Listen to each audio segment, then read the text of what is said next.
Bom, então aqui eu vou fazer uma aula sobre pilhas, né? Então, baterias e pilhas, e então uma aula bem simples, né? Só para a gente conhecer um pouquinho a estrutura de algumas pilhas comuns, né? Usadas no cotidiano, né? Então, aqui uma bateria é um recipiente contendo uma fonte de força eletroquímica com uma ou mais células voltaicas, né? Então, a pilha, aquela pilha que a gente viu de Daniel, né? E outras baterias, né?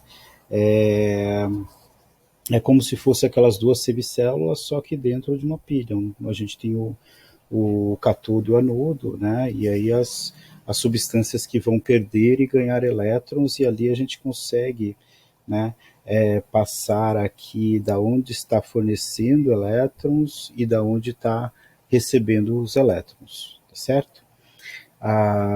Quando as células são conectadas em série, maiores forças eletromotrizes podem ser alcançadas. Isso aqui é de física, né? Então aqui, se eu tenho pilhas em série, né? Então se uma pilha de 1,5 V, né? Duas pilhas em série vai ter 3 volts, né? E aí se elas estiverem em paralelo, né?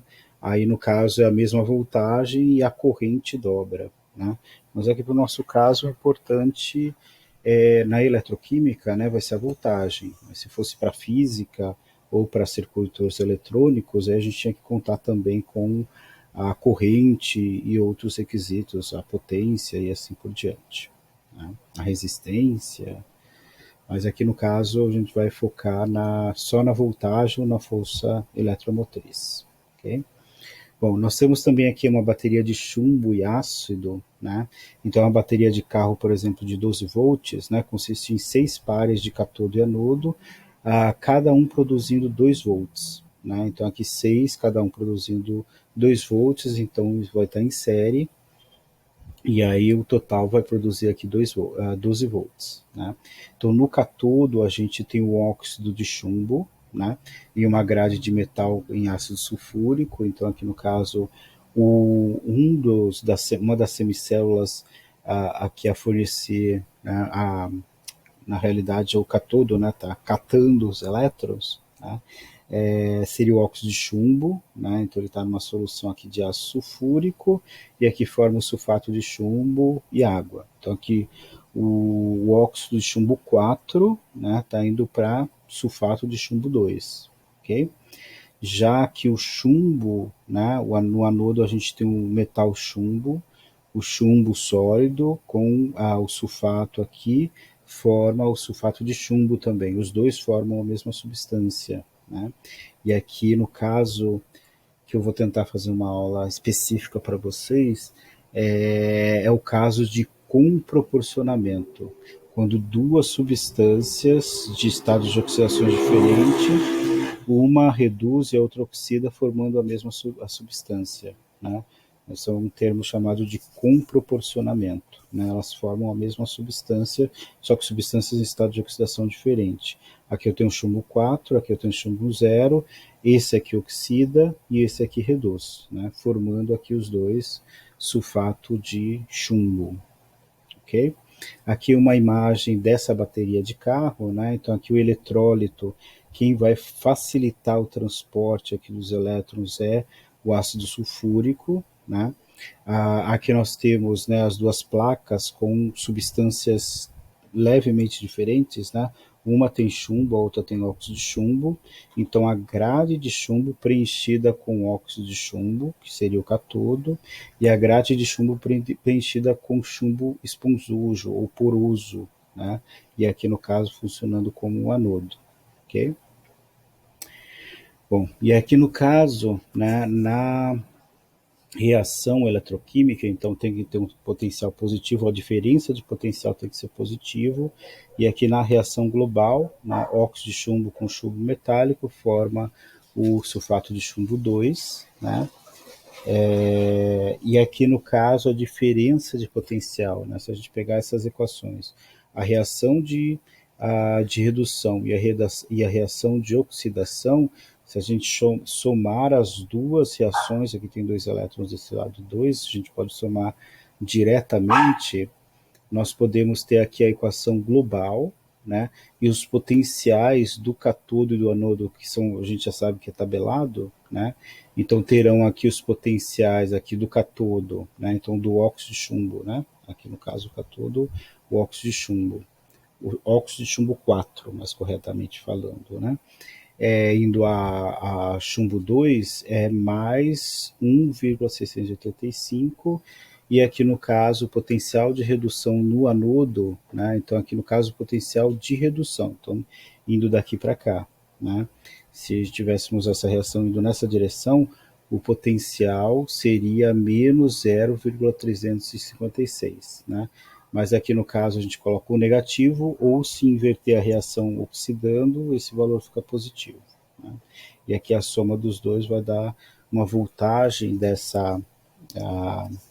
desse par redox, né, de 2,041, ou seja, cada par daquele, né, como foi dito, tem uma voltagem de 2 volts aproximadamente, e aqui no caso 6 pares produzirão aqui 12 volts, ok? Bom, espaçadores de madeira ou fibra de vidro são utilizados para evitar que os eletrodos se toquem, né? Então, como tem movimento, o carro está sempre em movimento, pode ser que há um deslocamento dessas placas, né? Então, há um separador físico para que elas não se toquem, né? Para não fechar o circuito, dar curto-circuito, e aí pode ser que dê erro na voltagem total da bateria, né? Então, aqui no caso, só uma especificação que tem esse material para separar e no movimento não bater um eletrodo com o outro, certo? Bom, nas pilhas alcalinas nós temos aqui no caso uma tampa de zinco, né? Então aqui zinco sólido indo a zinco 2+, então aqui no anodo, né, fornecendo os elétrons, onde ocorre a oxidação, e no cátodo nós geralmente temos uma pasta de óxido de manganês, né, cloreto de amônio e carbono. Carbono ali o grafite, que vai servir como eletrodo inerte, tá certo? E aqui nesse caso aquelas pilhas normais geralmente tem essa composição, né, essas pilhas que a gente utiliza, que são simples, que não são alcalinas, né? Então é utilizado o cloreto de amônio. Okay? Então aqui tem a equação global, né? O bastão de grafite no centro é o anodo inerte, e uma bateria alcalina, o cloreto de amônio é substituído pelo o hidróxido de potássio, tá certo? Por isso que é alcalina, que substitui por uma substância que tem um metal alcalino, tá certo? Bom, aqui no caso o pó de zinco é misturado, né, em um gel para formar essas pilhas, né? Então aqui zinco metálico, e aqui no caso o cátodo, né, há uma redução do óxido de manganês 4, aqui, né, indo ao manganês 2. Okay? Aqui nós temos também, né, essas baterias, geralmente bateria de relógio, né, são aquelas pequenas, que é interessante, né, saber como que ela é composta aqui, né? Então, não sei se vocês já abriram uma, né? Aqui tem uma borrachinha, né, para separar essa parte metálica aqui de cima da parte metálica de baixo, certo? E aqui no caso nós temos um separador físico também, né? E nós temos aqui um cátodo, né, com óxido de manganês mais grafite, e essa parte de cima está em contato, né, aqui no separador aqui, né, não deixa em contato essa substância com essa substância. E aqui no caso, essa parte de cima, esse metal na parte superior aqui, vai ser o polo positivo, tá certo? E aqui o metal ao redor aqui dessa bateriazinha, né, vai ser aqui o polo negativo, ok? E aí nesse caso aqui, né, temos uma vedação também aqui, né? E aqui essa parte de baixo aqui vai entrar em contato aqui com a parte inferior para transferir os elétrons para essa parte metálica aqui da bateria. E, geralmente aqui o anodo, né, a gente tem o pó de zinco mais hidróxido de potássio, certo? Então aqui no caso uma visão bem superficial de uma bateria, aquelas baterias de relógio, ok? E nós temos as células combustíveis também, né? Então, a produção direta de eletricidade a partir de combustíveis ocorre em uma célula combustível, né? Então, por exemplo, nos voos à Lua, né, do Apollo, né, daquelas naves Apollo, Apolo 5, Apolo 12, Apolo 16 e assim por diante, a célula de combustível é entre hidrogênio e oxigênio. Gera-se hidrogênio e oxigênio e a partir desses gases é realizada uma reação de oxirredução para produção de corrente elétrica, né? Então, além de liberar calor na combustão do oxigênio e hidrogênio, eles podem também ser fontes de uma pilha, né, ou de eletricidade para essas naves, tá certo? Quem assistiu Marte para ver que tem lá os cilindros de oxigênio, de hidrogênio, ele produz água, né, para conseguir sobreviver em Marte, né? É uma ficção, né, mas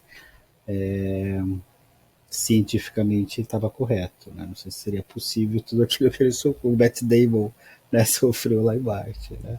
Mas o filme é muito legal. Assisti o filme e li o livro, são muito legais, ambos, né?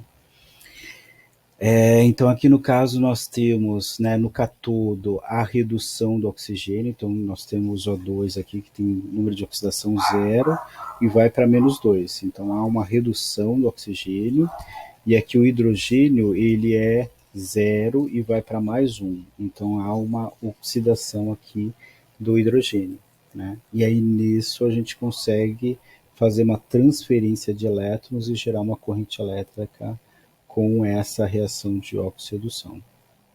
Okay? Bom, eu acho que basicamente era isso sobre pilhas e baterias, né? E aí, no caso, os livros de ensino médio muitas vezes trazem essas pilhas e baterias, dá para construir no laboratório, dá para brincar com os alunos, né, com essas pilhas e baterias. Quando a gente pergunta para eles, eles acham que a gente não usa, né, mas depois vai ver o celular tem bateria, seria interessante aqui ter na transparência, né? Talvez essa versão de 2005, 2007 que saiu o primeiro iPhone, né, os smartphones saíram em 2007. Não sei se os livros mais atuais já trazem as baterias de celulares, talvez seria interessante trabalhar com os alunos, né? Então, as baterias dos controles remotos, né? Hoje em dia, a partir dos anos 2000, o pessoal não usa muito relógio de pulso, né? Mas celulares, controle remoto, né? E outras fontes de energia, as células fotovoltaicas, né? Ou a transformação de energia solar em energia elétrica.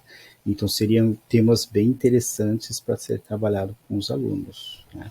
Qualquer coisa, hashtag fica a dica aí da gente pensar em algo, eu pensar em algo, mas vocês pensarem junto comigo, quais a, os temas, né, talvez mais atuais que a gente poderia trazer aqui para trabalhar com os alunos. Então, o primeiro que vem à cabeça é bateria de celular e, e células fotovoltaicas, que tem uma química um pouco diferente, as células fotovoltaicas, né, ou as fotocélulas, né, e mas talvez seja mais interessante de trabalhar com os alunos do ensino médio. E as baterias de celulares são mais simples de entenderem, porque utilizam esses mesmos processos dessas pilhas e baterias aqui apresentadas, né? E aí, no caso, dependendo da substância, né, a gente sente isso na pele, um celular pode durar mais ou menos, né? Agora a gente tem baterias que duram um pouquinho mais, mas com o lançamento dos smartphones, né, antes de 2005 aqui, né, até 2005, os celulares duravam assim a bateria 7 dias, uma semana, né? E com o lançamento dos smartphones, aí a bateria não dura quase nada, né? Porque é muita energia utilizada nos celulares. O Anitta tá doido. E, e aí talvez a gente possa aprofundar um pouco mais. Mas eu queria fazer uma aulinha rápida, e aí a gente vai falar sobre corrosão num outro vídeo também, que eu espero que seja mais rápido também. Certo? Até mais.